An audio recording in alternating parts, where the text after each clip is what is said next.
Assalamualaikum warahmatullahi wabarakatuh.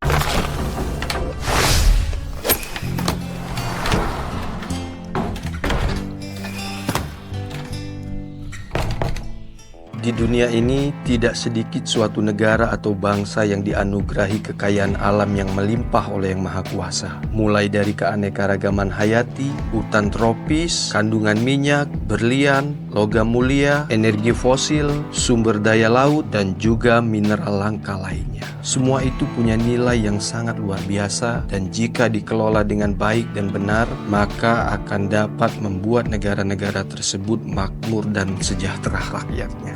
Namun barangkali pernah terfikir oleh kita, mengapa kok negara-negara kaya sumber daya alam ini banyak yang ekonominya malah terpuruk? Di sisi lain ada negara-negara yang sumber daya alamnya sedikit dan terbatas, tetapi justru lebih banyak yang sejahtera dan makmur. Kekayaan alam seperti minyak bumi, gas, mineral, dan berlian seringkali menjadi harapan bagi negara-negara untuk mencapai kemakmuran. Namun, tidak selalu kekayaan ini membawa kesejahteraan. Mari kita lihat beberapa negara yang memiliki sumber daya alam yang melimpah, namun rakyatnya tidak sejahtera. Pertama, misalnya Venezuela. Negara ini mempunyai kekayaan alam yang meliputi minyak bumi, gas alam, dan mineral. Tetapi negaranya dilanda oleh krisis ekonomi, hiperinflasi, korupsi, dan ketidakstabilan politik yang parah. Sama halnya dengan Nigeria, Libya yang punya mineral langka seperti kolbat, tembaga, minyak bumi, dan gas alam, dan tanah yang subur. Namun, negara ini mengalami konflik regional dan kemiskinan yang tinggi. Angola misalnya, meski mempunyai pendapatan di sektor minyak yang besar, tetapi mengalami ketimpangan sosial dan kesenjangan ekonomi. Zimbabwe mempunyai mineral seperti platinum, emas, dan berlian, tetapi mengalami krisis ekonomi berkepanjangan dan hiperinflasi.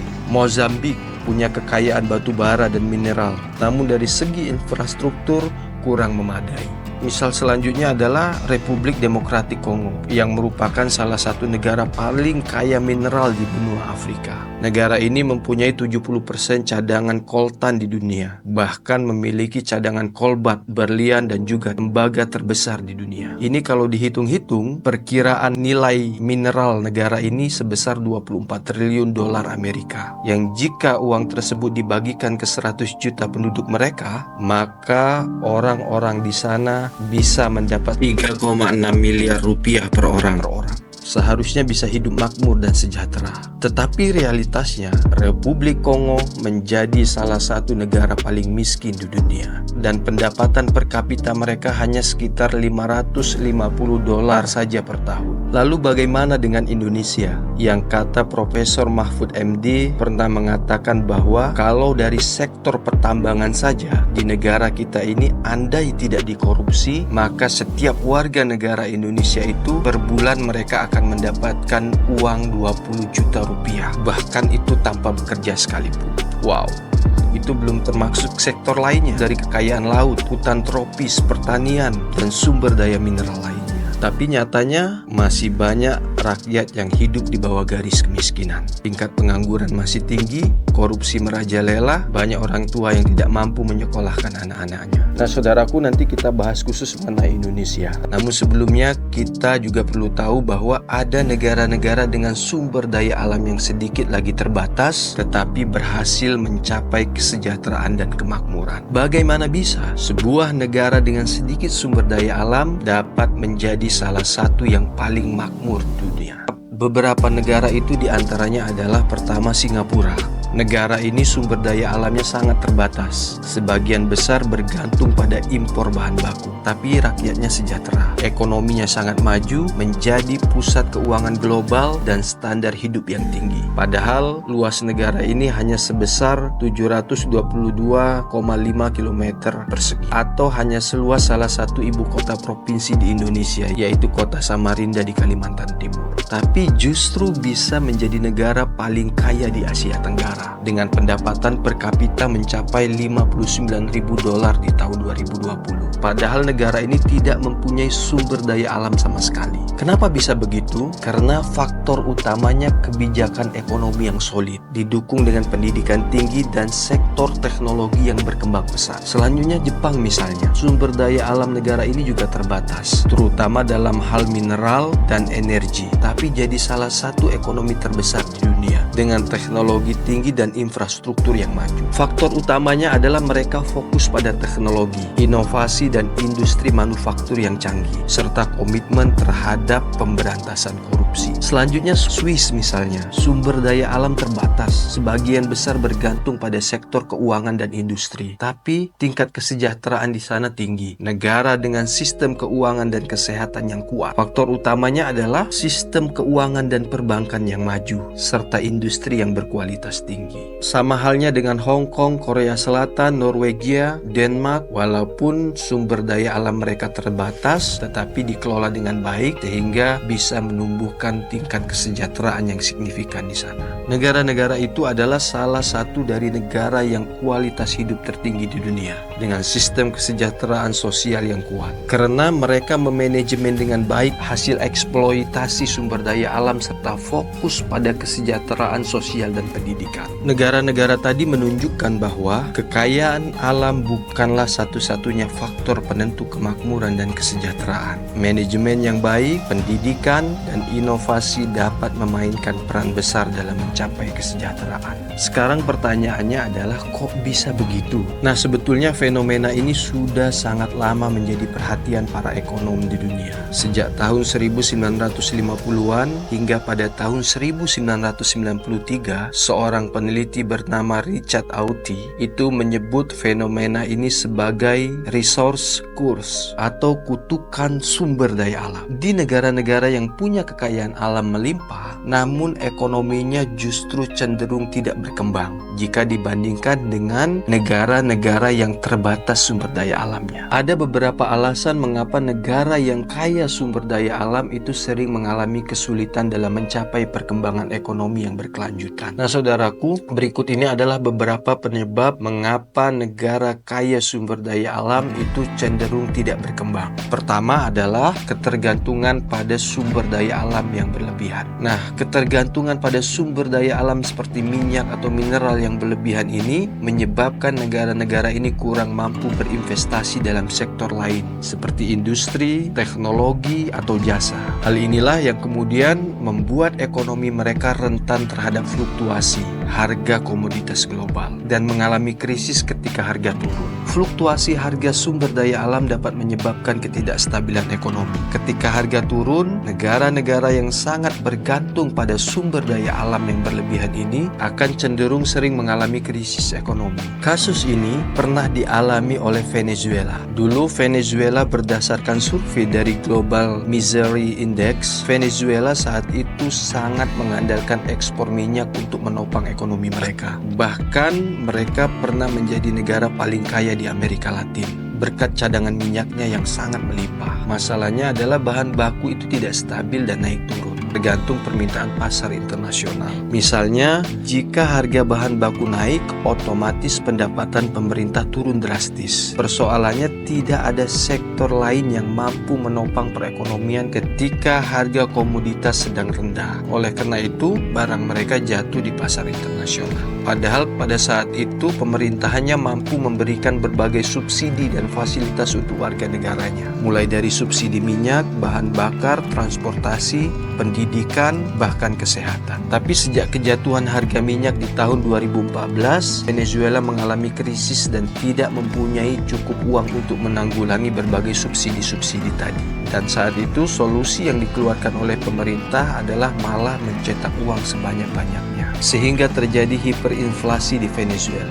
Bahkan saat itu sempat menyentuh angka 1.000.000%. Harga-harga barang drastis naik, tidak terjangkau, bahan pokok juga jadi langka, dan pengangguran meningkat karena pemerintah tidak lagi sanggup memperkerjakan rakyatnya. Venezuela yang dulu hidup sejahtera kini hidup dalam kemiskinan. Beberapa bahkan migrasi ke luar negeri yang kondisinya lebih menjanjikan. Penyebab selanjutnya, mengapa negara dengan sumber daya alam yang melimpah namun tidak sejahtera rakyatnya adalah karena berlimpahnya sumber daya kekayaan alam ini itu memicu sifat keserakahan manusia. Baik itu dari sisi kepentingan politik sehingga terjadi kesempatan untuk berbuat korup, sampai kepada konflik internal di masyarakat itu sendiri. Jika kita amati laporan indeks persepsi korupsi di dunia, negara-negara yang paling korup itu rata-rata berasal dari negara-negara yang kaya sumber daya alam. Sedangkan negara-negara yang paling minim atau bersih dari korupsi adalah negara-negara yang justru tidak mengandalkan kekayaannya dari sumber daya alam. Nah, saudaraku, berikut ini kami rangkum beberapa faktor yang memicu sehingga sumber daya alam yang melimpah dalam suatu negara justru tidak dapat dimaksimalkan untuk kemakmuran dan kesejahteraan masyarakat.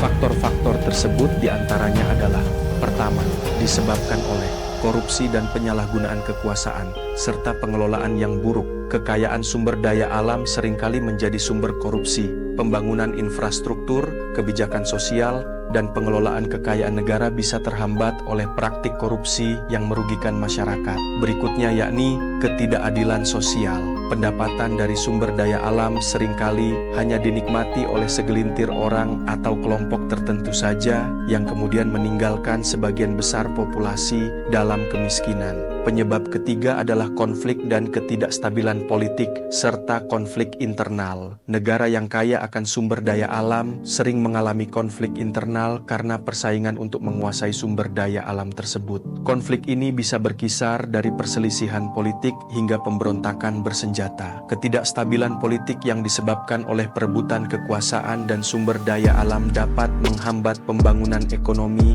dan reformasi birokrasi yang diperlukan. Faktor keempat ialah kurangnya infrastruktur dan pendidikan.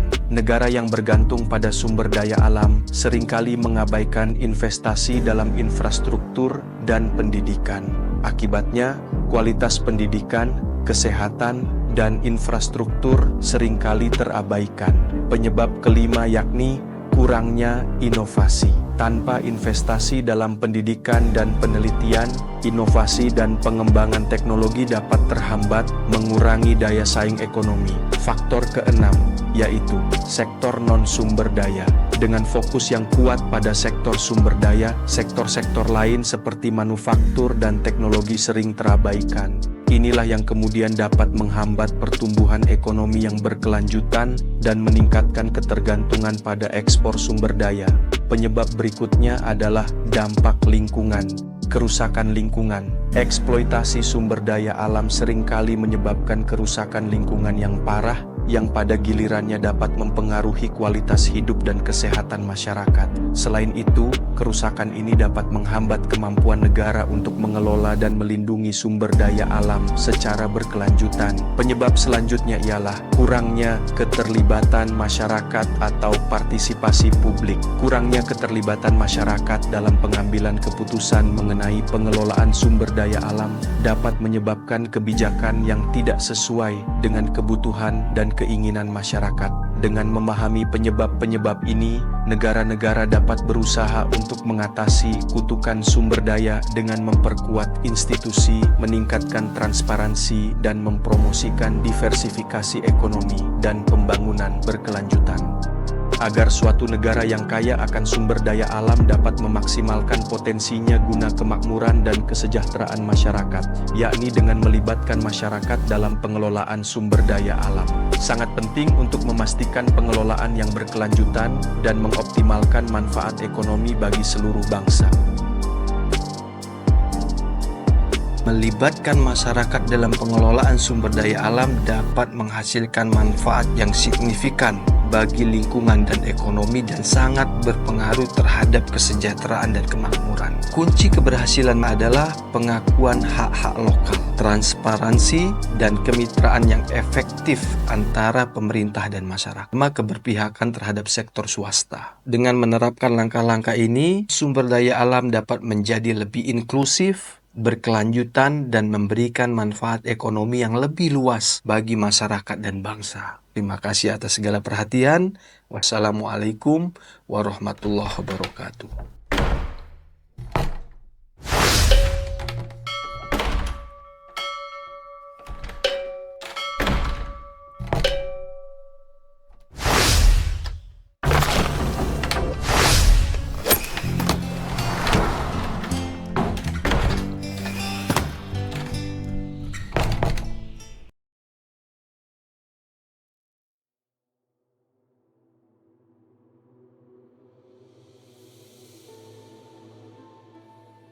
Nah, saudaraku, sebagaimana di awal sempat disinggung, bagaimana dengan kondisi Indonesia? Negara yang kita cintai ini, seperti yang pernah dikatakan oleh Profesor Mahfud MD, mantan Menteri Koordinator Politik, Hukum, dan Keamanan Indonesia. Ia pernah mengungkapkan sebuah pernyataan yang cukup mengejutkan. Beliau mengatakan bahwa setiap orang Indonesia sebenarnya bisa mendapatkan gaji sebesar 20 juta rupiah per bulan hanya dari sektor tambang, asalkan sektor ini dikelola dengan baik dan bebas dari korupsi. Pejabat negara dan orang di lingkaran istana lo itu yang mengatakannya. Benarkah demikian? Yuk kita bahas. Sektor tambang di Indonesia memang dikenal sebagai salah satu sumber pendapatan negara yang besar. Negara kita kaya akan sumber daya alam seperti batu bara, tembaga, nikel, dan emas. Namun, ada beberapa faktor yang mempengaruhi seberapa besar potensi ekonomi dari sektor ini.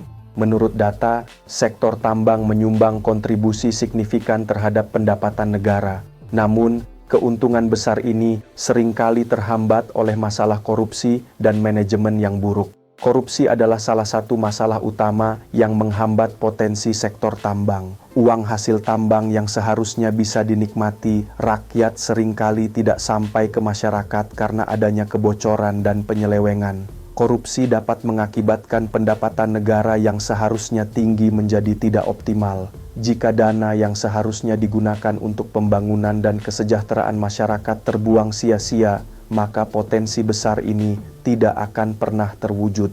Penghasilan Indonesia dari sektor tambang bervariasi, tergantung pada jenis mineral yang diekstraksi dan fluktuasi harga global. Namun, secara umum, sektor tambang merupakan salah satu kontributor signifikan terhadap perekonomian negara. Berikut adalah gambaran umumnya. Pertama, batu bara. Batu bara merupakan salah satu ekspor utama Indonesia. Pada 2022, Indonesia mengumpulkan sekitar 45,5 miliar dolar dari ekspor batu bara, menjadikannya salah satu sumber pendapatan utama. Kedua, nikel. Indonesia adalah produsen nikel terbesar di dunia. Pada 2022, pendapatan dari ekspor nikel diperkirakan mencapai sekitar 3,7 miliar dolar. Ketiga, emas dan tembaga. Sektor tambang emas dan tembaga juga memberikan kontribusi signifikan. Meskipun data spesifik untuk masing-masing komoditas bisa bervariasi, gabungan ekspor emas dan tembaga dapat mencapai miliaran dolar per tahun. Keempat, pendapatan negara dari pajak dan royalti. Pemerintah Indonesia juga menerima pendapatan dari pajak dan royalti yang dikenakan pada perusahaan tambang. Total pendapatan dari sektor ini seringkali dilaporkan dalam anggaran tahunan dan dapat mencapai puluhan triliun rupiah. Secara keseluruhan, sektor tambang menyumbang antara 5-10% dari total produk domestik bruto (PDB) Indonesia dan memberikan kontribusi yang besar terhadap pendapatan ekspor negara. Namun, pendapatan ini bisa lebih optimal jika dikelola dengan baik dan bebas dari praktik korupsi. Pengusaha sektor tambang di Indonesia, seperti di banyak negara lain, seringkali terlibat dalam berbagai jenis kejahatan dan pelanggaran hukum. Berikut adalah beberapa jenis kejahatan yang umum terjadi dalam sektor tambang. 1. Korupsi dan suap. Korupsi. Pengusaha tambang seringkali terlibat dalam korupsi dengan menyuap pejabat pemerintah untuk mendapatkan izin usaha, perpanjangan kontrak, atau pengurangan kewajiban pajak dan royalti. Suap. Suap dapat mencakup pemberian uang atau barang kepada pejabat untuk mempermudah proses perizinan atau mengabaikan pelanggaran lingkungan. 2. Pelanggaran izin dan regulasi. Operasi tanpa izin. Beberapa perusahaan tambang beroperasi tanpa izin resmi atau melebihi batas area izin yang telah diberikan. Pelanggaran lingkungan. Mengabaikan peraturan mengenai pengelolaan limbah, pencemaran udara dan air, serta kerusakan ekosistem. Ini termasuk pembukaan lahan ilegal atau penggunaan bahan kimia berbahaya tanpa izin. 3. Eksploitasi dan perdagangan gelap. Eksploitasi buruh. Penempatan pekerja dalam kondisi kerja yang buruk seringkali melibatkan upah rendah, jam kerja panjang, dan kondisi kerja berbahaya tanpa perlindungan yang memadai. Perdagangan gelap. Terlibat dalam perdagangan ilegal bahan tambang seperti penambangan emas dan batu bara secara ilegal serta penjualan bahan tambang yang tidak terdaftar. 4. Penghindaran pajak. Penghindaran pajak. Beberapa perusahaan tambang melakukan penghindaran pajak dengan menyembunyikan pendapatan atau menggunakan struktur perusahaan yang kompleks untuk mengurangi kewajiban pajak. 5. Pengrusakan tanah dan hak masyarakat lokal. Pengrusakan tanah. Mengambil alih tanah milik masyarakat tanpa ganti rugi yang adil atau izin dari pemilik sah. 6. Kecurangan administratif, penyimpangan data, manipulasi data produksi, laporan keuangan, atau informasi lingkungan untuk menurunkan biaya atau menghindari tanggung jawab. 7. Penyuapan dan intimidasi. Penyuapan, menyuap pejabat atau pihak-pihak yang bisa menghalangi operasi tambang atau mengejar tuntutan hukum. Intimidasi, menggunakan kekuatan atau ancaman untuk menekan oposisi atau komunitas yang menolak operasi tambang. Masalah-masalah ini tidak hanya berdampak pada ekonomi, tetapi juga pada lingkungan dan kesejahteraan masyarakat. Penanganan kejahatan-kejahatan ini memerlukan pengawasan ketat, penegakan hukum yang efektif, dan transparansi dalam industri tambang. Pengelolaan tambang yang ugal-ugalan atau sembarangan dapat menimbulkan berbagai dampak negatif yang serius, baik bagi lingkungan maupun masyarakat. Berikut adalah beberapa akibat utama dari pengelolaan tambang yang tidak bertanggung jawab. 1. Kerusakan lingkungan, pencemaran tanah dan air. Limbah tambang yang tidak dikelola dengan baik dapat mencemari tanah dan sumber air, mengandung bahan kimia berbahaya yang merusak ekosistem dan kesehatan manusia. Deforestasi. Pembukaan lahan untuk pertambangan seringkali menyebabkan deforestasi, menghilangkan habitat alami bagi flora dan fauna, serta mengganggu keseimbangan ekosistem. Erosi tanah. Penggalian yang tidak terkontrol dapat menyebabkan erosi tanah yang memperburuk kualitas tanah dan menyebabkan sedimentasi di badan air. 2. Dampak terhadap kesehatan manusia. Penyakit dan gangguan kesehatan. Paparan terhadap bahan kimia berbahaya, debu tambang, dan pencemaran air dapat menyebabkan penyakit pernapasan, gangguan pencernaan, dan masalah kesehatan lainnya. Krisis air bersih. Pencemaran sumber air dapat mengurangi akses masyarakat lokal terhadap air bersih yang berdampak pada kesehatan dan kualitas hidup mereka. 3. Kehilangan biodiversitas. Pengurangan spesies. Kerusakan habitat dan pencemaran dapat menyebabkan penurunan atau punahnya spesies tumbuhan dan hewan yang bergantung pada lingkungan tersebut. Gangguan rantai makanan. Kehilangan spesies penting dalam ekosistem dapat mengganggu rantai makanan dan keseimbangan ekologis. 4. Dampak sosial dan ekonomi. Konflik sosial. Pengelolaan tambang yang buruk dapat menyebabkan konflik dengan masyarakat lokal, terutama jika tanah atau sumber daya mereka diambil tanpa ganti rugi yang adil atau tanpa izin. Eksploitasi buruh. Kondisi kerja yang buruk dan eksploitatif sering terjadi dalam operasi tambang yang tidak diatur dengan baik, merugikan pekerja dengan upah rendah dan kondisi kerja berbahaya. 5. Risiko keamanan. Kecelakaan tambang. Pengelolaan tambang yang tidak aman dapat meningkatkan risiko kecelakaan, baik bagi pekerja maupun masyarakat di sekitar area tambang. Kehilangan infrastruktur. Kerusakan pada infrastruktur publik seperti jalan dan jembatan bisa terjadi akibat aktivitas tambang yang sembarangan. 6. Dampak jangka panjang. Penurunan kualitas tanah. Penghancuran tanah untuk tambang seringkali mengakibatkan penurunan kualitas tanah yang membuatnya sulit untuk dipulihkan atau digunakan kembali untuk pertanian atau tujuan lainnya. Kebutuhan reklamasi. Tanah yang terdegradasi membutuhkan proses reklamasi yang mahal dan kompleks untuk mengembalikannya ke kondisi yang layak huni atau produktif. Pengelolaan tambang yang bertanggung jawab memerlukan penerapan standar lingkungan yang ketat, perencanaan yang cermat, serta keterlibatan dan konsultasi dengan masyarakat lokal untuk mengurangi dampak negatif dan memastikan manfaat yang berkelanjutan.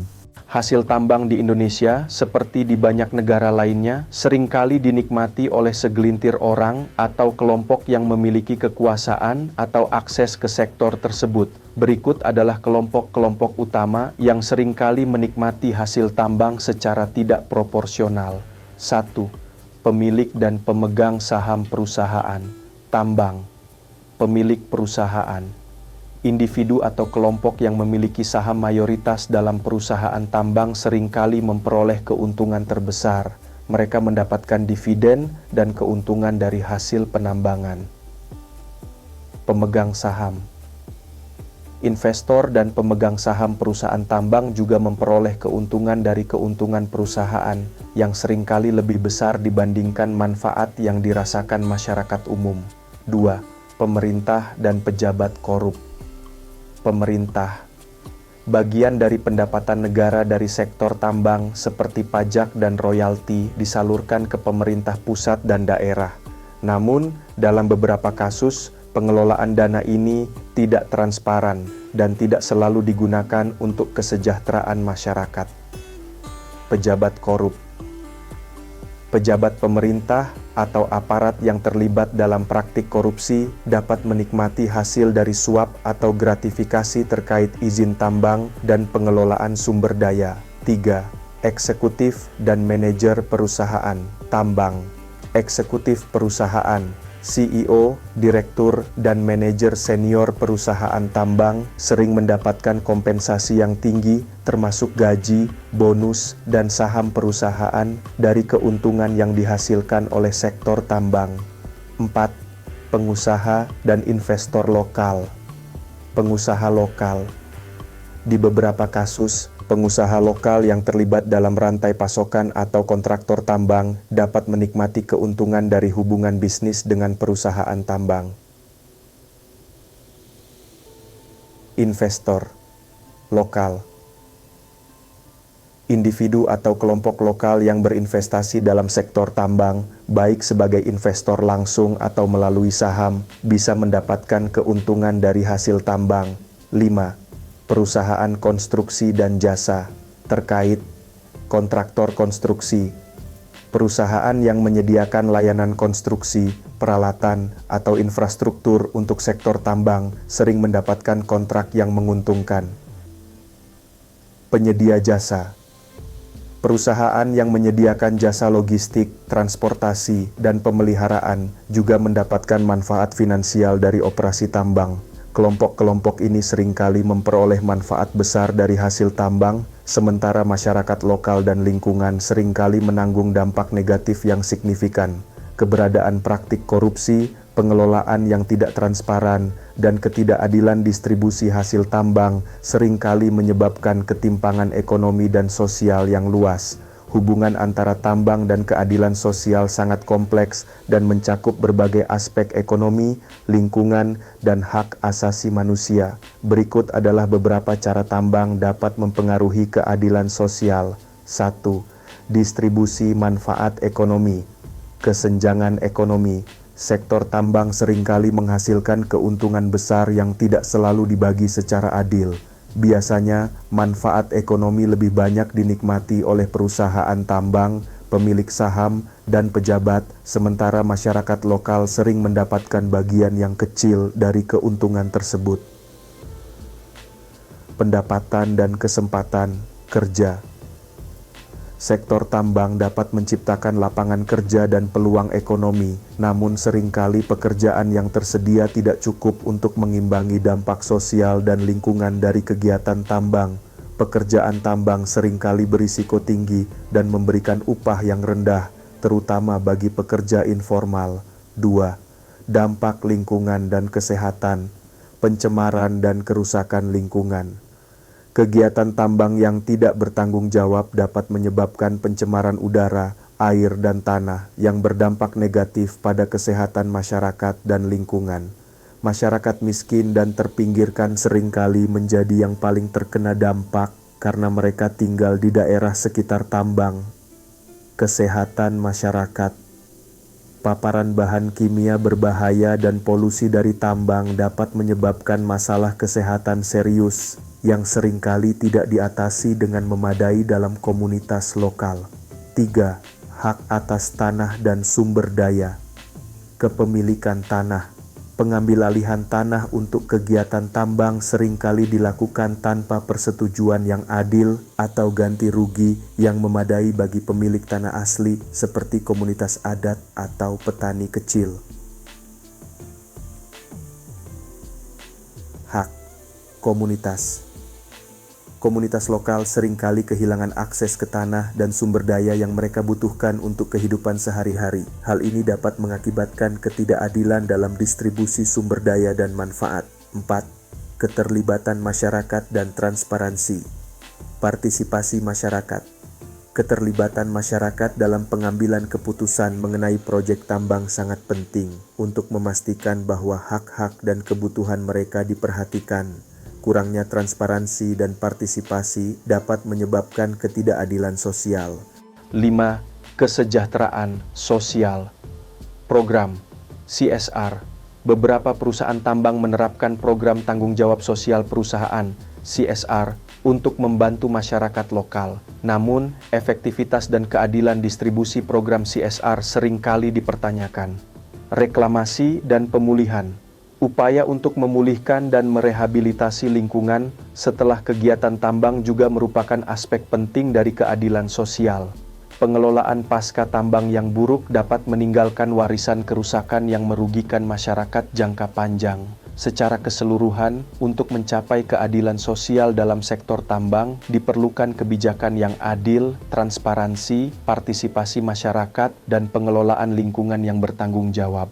Hal ini untuk memastikan bahwa manfaat dari sumber daya tambang dinikmati secara adil dan dampak negatifnya diminimalkan, terutama bagi masyarakat yang paling terpengaruh.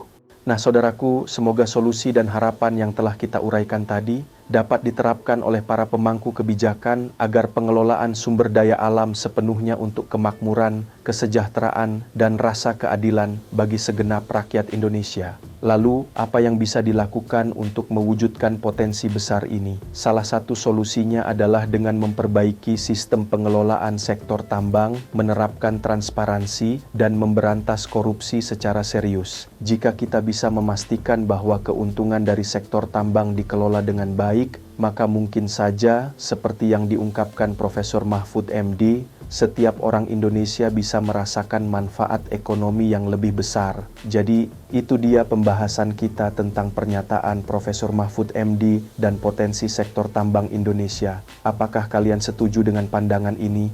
Bagikan pendapat kalian di kolom komentar, dan jangan lupa untuk like dan subscribe agar tidak ketinggalan video terbaru dari kami.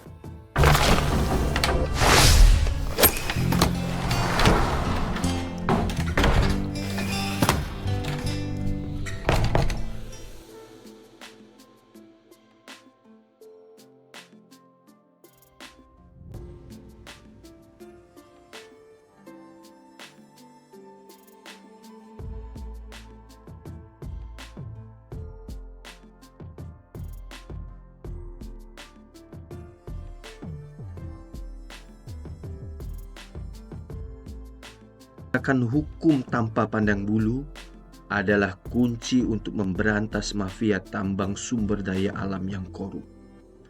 Masalah korupsi dalam industri tambang sumber daya alam telah lama menjadi isu global yang mendalam dan kompleks. Mafia tambang yang sering kali melibatkan jaringan kekuasaan yang besar dan berpengaruh, sering kali dapat memanipulasi hukum dan kebijakan untuk kepentingan pribadi dan golongan mereka, merugikan masyarakat dan lingkungan, dan mengorbankan banyak kepentingan orang untuk ambisi pribadi. Nah, untuk mengatasi tantangan ini secara efektif, maka penegakan hukum tanpa pandang bulu adalah strategi kunci yang harus diutamakan. Pembahasan ini kita akan menguraikan bagaimana penegakan hukum yang adil dan konsisten dapat menjadi solusi dalam memberantas mafia tambang yang korup. Yang pertama adalah kita harus mengenali dampak korupsi dalam industri tambang. Korupsi dalam industri tambang tidak hanya merugikan ekonomi negara, tetapi juga menimbulkan dampak serius terhadap lingkungan dan masyarakat lokal. Mafia tambang sering kali terlibat dalam praktek ilegal seperti penambangan tanpa izin, eksploitasi yang merusak lingkungan, dan penyuapan pejabat untuk mendapatkan izin tambang. Dampak dari kegiatan ini meliputi kerusakan lingkungan yang parah, pencemaran tanah dan air, serta konflik sosial komunitas-komunitas yang terkena dampak. Contoh dari dampak korupsi tambang ini adalah kerusakan lingkungan. Penambangan liar dan tidak berizin dapat merusak habitat alami dan menyebabkan pencemaran yang berbahaya bagi flora dan fauna, juga kehidupan masyarakat sekitar.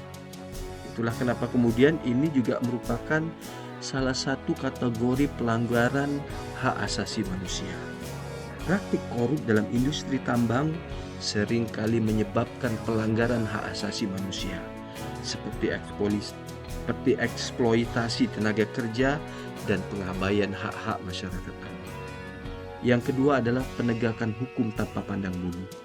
Konsep ini penting karena penegakan hukum tanpa pandang bulu berarti menerapkan hukum secara konsisten dan adil tanpa memperhatikan kekuasaan, status sosial, atau kepentingan pribadi. Dalam konteks pemberantasan mafia tambang, ini berarti bahwa setiap individu atau etnis yang terlibat dalam kegiatan ilegal atau korup harus diadili tanpa pengecualian. Tidak peduli dia pejabat, tidak peduli dia orang yang dekat dengan kekuasaan atau keluarga dari kekuasaan, semuanya harus ditegakkan hukumnya tanpa pandang bulu. Poin penting dari penegakan hukum tanpa pandang bulu ini adalah keadilan yang konsisten. Tidak ada satu pihak pun yang lebih tinggi dari hukum.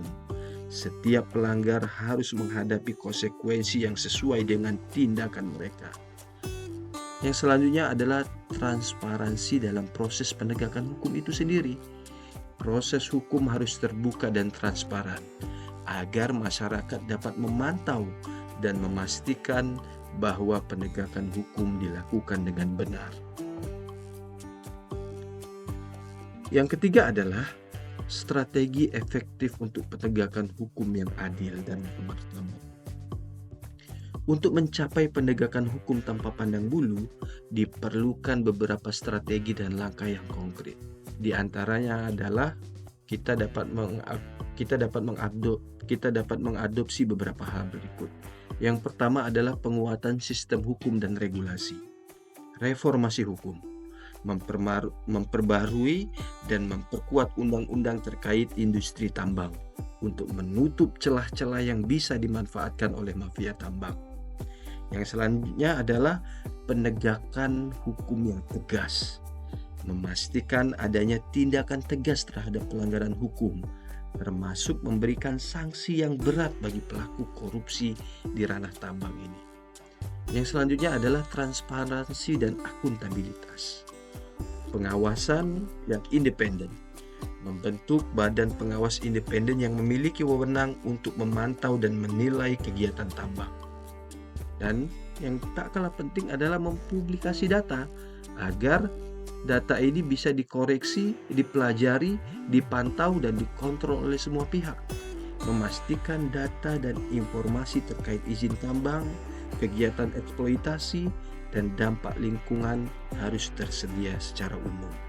Sehingga ini mudah dikontrol dan mudah bagi masyarakat atau pihak-pihak yang berkepentingan untuk berada pada garda terdepan dalam membela hak-hak masyarakat guna melakukan advokasi di bidang hukum.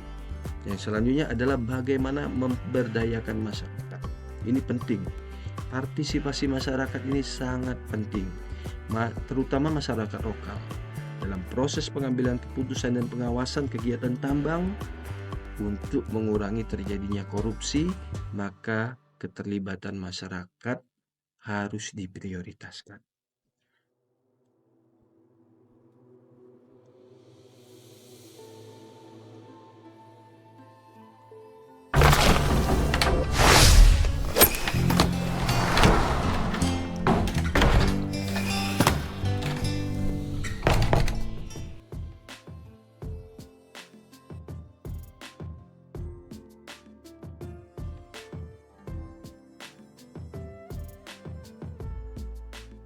Nah, saudaraku, untuk bangsa yang besar seperti Indonesia, maka diperlukan seorang pemimpin yang betul-betul dapat memanfaatkan potensi sumber daya alam untuk sepenuhnya kepentingan dan kemakmuran serta kesejahteraan masyarakat. Oleh karena itu, maka agar sumber daya alam yang melimpah pada bangsa Indonesia ini tidak mubazir dan sia-sia, serta tidak hanya dimanfaatkan untuk kepentingan segelintir orang dan tidak sekedar dimanfaatkan untuk keserakahan oleh elit-elit tertentu, maka pemimpin yang disegani, pemimpin yang jujur, pemimpin yang amanah diperlukan untuk memimpin bangsa Indonesia. Maka dalam pembahasan pada sesi ini, kelanjutan daripada sesi sebelumnya tentang mengapa negara-negara yang kaya akan sumber daya alam justru malah keadaannya memprihatinkan, bahkan jatuh miskin dan bangkrut. Oleh karena itu, kita akan membahas tentang kepemimpinan dengan kesuritauladanan. Menjadi pemimpin yang adil, jujur, bijak, dan mengutamakan kepentingan masyarakat. Inilah tentu yang semua rakyat harapkan, yang semua rakyat inginkan.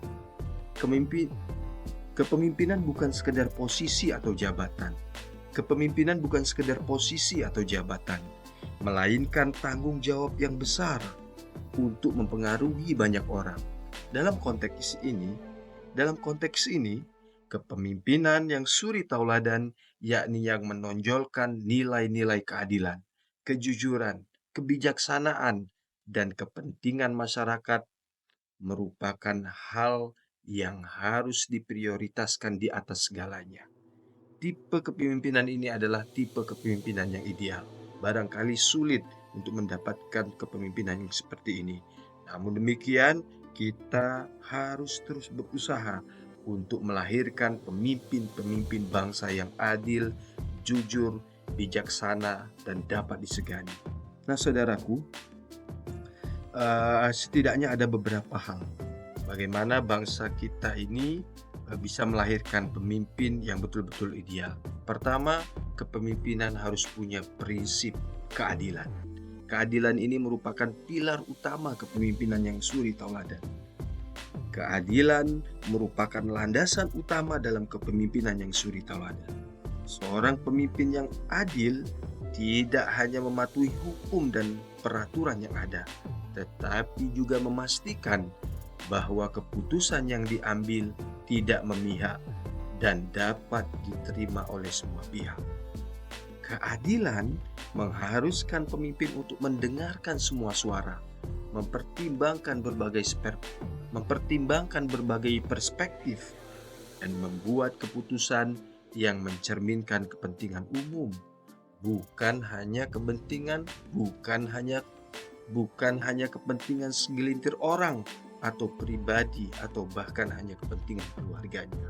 Kepemimpinan adalah tentang tanggung jawab setiap orang-orang yang dipimpin. Nah, contoh bagaimana implementasi tentang keadilan ini misalnya adalah dalam hal pembuatan kebijakan. Dalam merumuskan kebijakan publik, pemimpin yang adil akan melibatkan berbagai pihak dalam proses konsultasi untuk memastikan bahwa semua kebutuhan dan aspirasi masyarakat itu terakomodasi.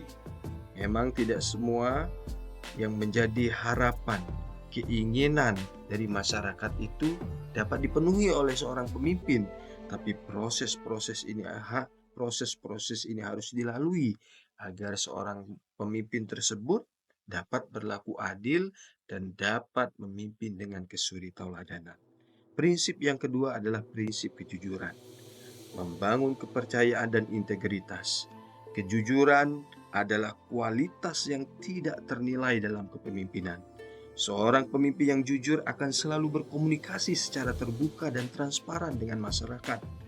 Kejujuran membangun kepercayaan, dan kepercayaan ini adalah fondasi yang diperlukan untuk mencapai kolaborasi yang efektif antara pemimpin dan masyarakat, sehingga efek yang diharapkan adalah hasil yang positif. Contoh untuk mengimplementasikan kejujuran ini yakni mulai dari hal dasar, misalnya adalah transparansi persoalan keuangan. Pemimpin yang jujur akan memastikan laporan keuangan publik tersedia untuk diperiksa oleh masyarakat, serta menjelaskan bagaimana anggaran digunakan. Ini tidak hanya berlaku untuk pemimpin negara, tetapi juga pemimpin organisasi, pemimpin mahasiswa, pemimpin pelajar, pemimpin lembaga kemasyarakatan, pemimpin apapun itu, pemimpin keluarga. Yang jelas, ini berlaku untuk semua kepemimpinan.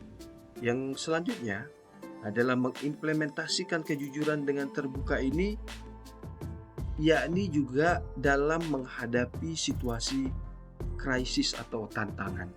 Pemimpin yang jujur akan memberikan informasi yang akurat dan tidak menutupi fakta-fakta penting.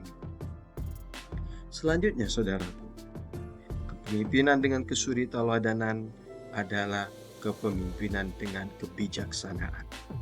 Mengambil keputusan yang tepat di saat yang tepat dengan cara bijaksana. Kebijaksanaan adalah kemampuan untuk membuat keputusan yang tidak hanya tepat untuk saat ini, tetapi juga relevan untuk di masa yang akan datang. Pemimpin yang bijaksana tidak hanya mengandalkan intuisi atau data, tetapi juga mempertimbangkan dampak jangka panjang dari keputusan yang diambil. Kebijaksanaan juga melibatkan kemampuan untuk belajar dari pengalaman dan mengadaptasi strategi sesuai dengan kebutuhan dan tantangan zaman. Bagaimana cara mengimplementasikan kebijaksanaan ini? Nah, ini perlu perencanaan jangka panjang. Pemimpin yang bijaksana akan merencanakan pembangunan infrastruktur dengan mempertimbangkan dengan matang, tidak dengan tergesa-gesa. Tetapi kemudian kalau sudah matang, sudah dipertimbangkan dengan baik, maka harus dieksekusi dengan cepat dan dampaknya diharapkan akan positif bagi lingkungan serta masyarakat atau orang-orang di lingkungan. Selanjutnya, seorang pemimpin dituntut untuk bagaimana menyelesaikan konflik itu dengan sejuk, dengan berada di tengah dan tidak menyerah. Dalam menyelesaikan konflik, pemimpin bijaksana akan mencari solusi yang dapat diterima oleh semua pihak dan menghindari keputusan yang dapat memperburuk situasi. Kepentingan masyarakat adalah prioritas, fokus utama dari semua kebijakan. Mengutamakan kepentingan masyarakat adalah esensi dari kepemimpinan suri tauladan. Seorang pemimpin harus memastikan bahwa setiap tindakan dan kebijakan yang diambil bertujuan untuk meningkatkan kesejahteraan dan kualitas hidup masyarakat. Kepentingan masyarakat harus berada di garis depan dari setiap keputusan yang diambil dengan mengedepankan kebutuhan dan aspirasi rakyat sebagai prioritas utama. Bagaimana cara menempatkan, bagaimana cara menerapkan atau bagaimana cara mengaplikasikan kepentingan masyarakat ini menjadi fokus utama. Contohnya misalkan dalam program sosial, pemimpin yang fokus pada kepentingan masyarakat akan meluncurkan program-program sosial yang membantu meningkatkan kesejahteraan seperti pendidikan, kesehatan, dan bantuan sosial. Yang selanjutnya adalah bagaimana seorang pemimpin itu melibatkan partisipasi masyarakat, memfasilitasi partisipasi aktif masyarakat dalam pengambilan keputusan, dan memberikan ruang bagi mereka untuk berkontribusi dalam perencanaan dan pembangunan. Itulah saudaraku, pemimpin dengan kesuritauladanan.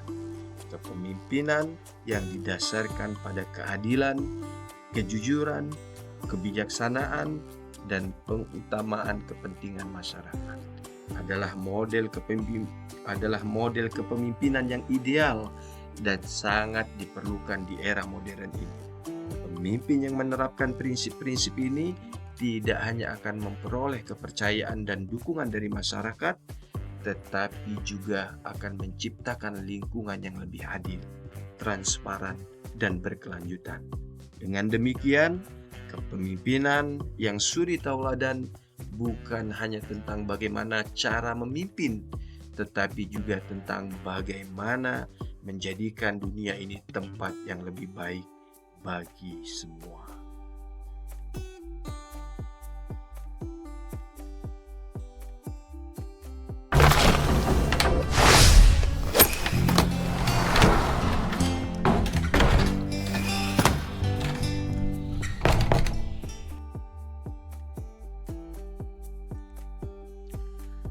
Nah, saudaraku, kini kita sampai pada sesi akhir pembahasan tentang kutukan sumber daya alam ini. Penting bagi bangsa Indonesia untuk mempersiapkan generasi muda yang mempunyai jiwa nasionalisme, karena generasi muda ini akan menjadi pemimpin masa depan yang akan mengurusi bangsa ini di masa yang akan datang. Regenerasi adalah sebuah keniscayaan, sebab para orang tua yang saat ini sedang memimpin dan menjadi pemangku kebijakan, lambat laun produktivitasnya akan menurun dan mau tidak mau akan digantikan oleh generasi hari ini. Oleh karena itu, sumber daya alam yang melimpah di bangsa Indonesia ini harus dikelola oleh tangan-tangan yang tepat dengan orang-orang serta pemimpin-pemimpin yang punya jiwa nasionalisme. Kita tahu bahwa sumber daya alam ini adalah aset vital bagi setiap negara, termasuk Indonesia yang kaya dengan berbagai jenis kekayaan alam, seperti yang sudah kita bahas sebelumnya tadi. Namun pengelolaan sumber daya alam yang efektif dan berkelanjutan memerlukan perhatian khusus terhadap siapa yang akan mengelola selanjutnya. Jawabannya adalah generasi muda. Sebagai penerus estafet kepemimpinan dan pengelolaan sumber daya alam, peranan pemuda mempunyai peran krusial dalam hal ini. Mempersiapkan generasi muda dengan jiwa nasionalisme adalah langkah penting untuk memastikan bahwa pengelolaan sumber daya alam dilakukan dengan penuh tanggung jawab dan demi kepentingan bangsa. Pada pembahasan akhir di sesi ini, kita akan membahas tentang bagaimana betapa pentingnya menyiapkan generasi muda dengan jiwa nasionalisme untuk dapat mempengaruhi kebijakan di masa yang akan datang agar bangsa kita tidak terkena kutukan sumber daya alam. Nah, saudaraku semua, yang pertama, mengapa jiwa nasionalisme ini penting dalam pengelolaan sumber daya alam? Jiwa nasionalisme yang kuat pada generasi muda membantu menumbuhkan rasa tanggung jawab terhadap bangsa dan negara. Nasionalisme bukan hanya tentang cinta pada tanah air, tetapi juga tentang komitmen yang kuat untuk memajukan kesejahteraan bangsa melalui pengelolaan sumber daya yang bijaksana dan berkelanjutan. Beberapa alasan mengapa jiwa nasionalisme ini penting dalam pengelolaan sumber daya alam. Pertama adalah penghargaan terhadap kekayaan alam. Generasi muda yang memiliki jiwa nasionalisme cenderung menghargai kekayaan alam sebagai bagian dari warisan para founding fathers, warisan budaya, dan warisan ekonomi bangsa. Mereka akan lebih peduli terhadap keberlanjutan dan pelestarian sumber daya alam. Selanjutnya adalah tanggung jawab sosial. Nasionalisme akan mendorong hati nurani pemuda untuk mempunyai tanggung jawab sosial, sehingga generasi muda lebih termotivasi untuk berkontribusi pada kesejahteraan masyarakat melalui pengelolaan sumber daya alam yang adil dan penuh dengan tanggung jawab sosial. Yang selanjutnya adalah pentingnya menanamkan jiwa nasionalisme ini untuk menumbuhkan kesadaran akan lingkungan yang ramah. Jiwa nasionalisme mendorong kepedulian terhadap masalah lingkungan dan perubahan iklim. Sangat penting dalam pengelolaan sumber daya alam agar tidak merusak ekosistem dan keanekaragaman hayati. Strategi selanjutnya adalah mempersiapkan generasi muda yang tangguh. Untuk mempersiapkan generasi yang berjiwa nasionalisme dan tangguh dalam mengelola sumber daya alam, maka diperlukan strategi-strategi yang efektif, yakni dengan melibatkan pendidikan, penelitian, dan keterlibatan aktif pemuda itu sendiri untuk mengelola sumber daya alam sejak dini. Mengapa pendidikan ini penting? Karena kesadaran lingkungan dapat terbentuk dengan pendidikan yang maju, kualitas pendidikan yang baik yang diterima oleh generasi muda. Maka awalnya adalah kurikulum pendidikan memasukkan materi tentang pentingnya pengelolaan sumber daya alam dan pelestarian lingkungan dalam kurikulum sekolah. Juga perguruan tinggi, ini termasuk pengajaran tentang sejarah, budaya, dan bagaimana peran sumber daya alam dapat membangun suatu bangsa atau negara. Yang selanjutnya adalah dengan memberikan generasi muda hari ini pendidikan khusus, mengembangkan program pendidikan dengan pelatihan yang fokus pada pengelolaan sumber daya alam, yang mengintegrasikan prinsip-prinsip nasionalisme dan prinsip-prinsip keberlanjutan ekosistem alam. Nah, untuk melaksanakan ini, maka perlu juga didukung dengan pelatihan dan keterlibatan praktis.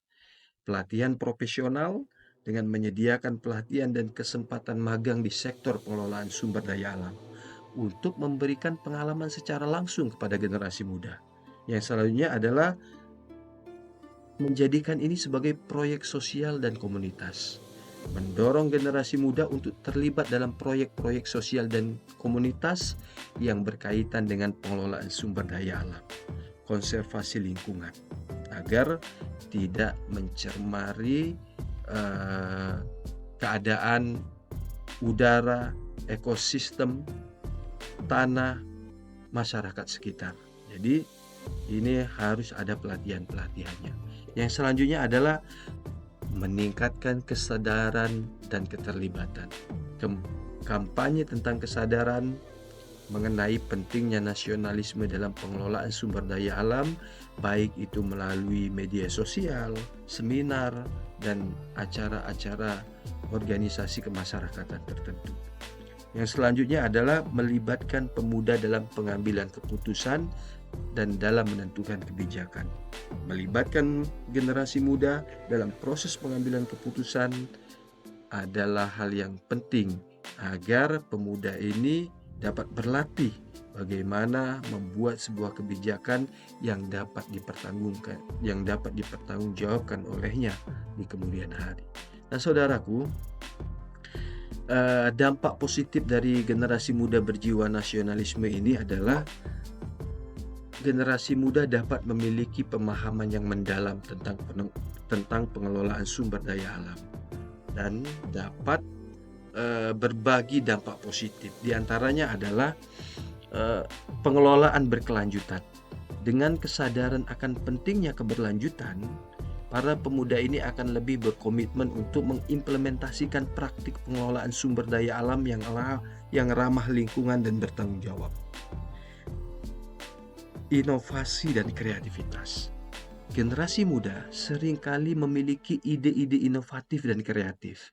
Nah, dengan semangat nasionalisme yang mereka miliki, mereka dapat memperkenalkan teknologi dan metode baru yang lebih efisien dalam mengelola sumber daya alam dengan tetap mengedepankan kearifan lokal. Selanjutnya adalah ini penting untuk membangun ekonomi generasi muda. Pengelolaan sumber daya alam dengan melibatkan pemuda akan menuntun mereka menjadi generasi mandiri yang tidak berketergantungan kepada orang lain atau bangsa lain. Jadi dia bertanggung jawab untuk kelanjutan sumber daya alamnya agar bagaimana sepenuhnya dikelola oleh anak negeri dan juga dinikmati oleh anak negeri sendiri, yakni sepenuhnya untuk kepentingan masyarakat dan negara. Nah, saudaraku, selanjutnya adalah ada beberapa inspirasi, beberapa negara yang telah berhasil memanfaatkan potensi generasi muda untuk mengelola sumber daya alam dengan baik. Misalnya inisiatif pendidikan lingkungan di beberapa negara Eropa itu sudah melibatkan generasi muda dalam program-program konservasi dan pengelolaan sumber daya alam. Di Asia Tenggara ada contoh proyek-proyek komunitas yang melibatkan anak muda dalam penanaman pohon dan pemulihan ekosistem. Contoh inspiratif misalkan Jerman punya program pendidikan lingkungan di Jerman yang melibatkan siswa bahkan dalam proyek-proyek pelestarian alam. Yang selanjutnya adalah Filipina. Ada inisiatif lokal di Filipina yang melibatkan pemuda dalam pengelolaan sumber daya perikanan dan konservasi terumbu karang. Jadi saudaraku, kesimpulan pada sesi akhir ini adalah menyiapkan generasi muda dengan jiwa nasionalisme adalah langkah penting dalam memastikan pengelolaan sumber daya alam yang efektif, berkelanjutan, dan bermanfaat bagi bangsa. Melalui pendidikan yang relevan, pelatihan praktis, dan keterlibatan aktif, generasi muda dapat dilengkapi dengan pengetahuan dan semangat yang diperlukan untuk mengelola sumber daya alam dengan penuh tanggung jawab dan nasionalisme. Dampak positif dari generasi muda yang berjiwa nasionalisme akan berkontribusi pada pembangunan yang berkelanjutan dan kesejahteraan jangka panjang bagi bangsa dan negara. Oleh karena itu, investasi dalam pengembangan jiwa nasionalisme pada generasi muda adalah investasi untuk masa depan yang lebih baik. Terima kasih banyak.